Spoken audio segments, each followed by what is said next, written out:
I thank the gentlelady. Mr. Speaker, I rise in support of House Joint Resolution 43. Congress must use its authority to strike this rule and stop the federal government from forcing states to funnel taxpayer money to abortion providers. This rule is wrong on process and it's wrong on policy. First of all, states have every right to put in place reasonable guidelines for how their federal dollars are spent. For Washington to attempt to coerce states in this way would be bad enough.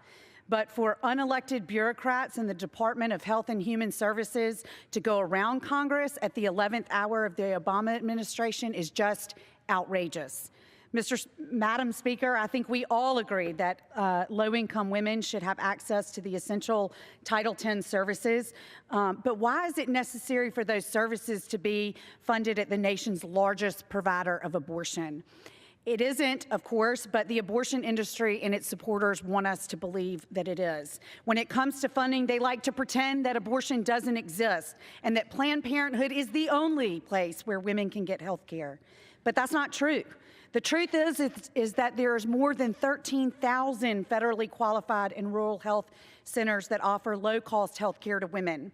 These centers outnumber Planned Parenthood centers 20-1. They just don't perform abortions.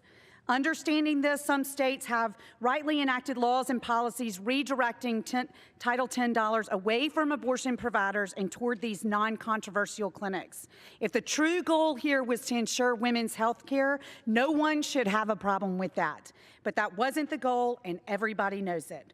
There's a reason people call this rule President Obama's parting gift to Planned Parenthood.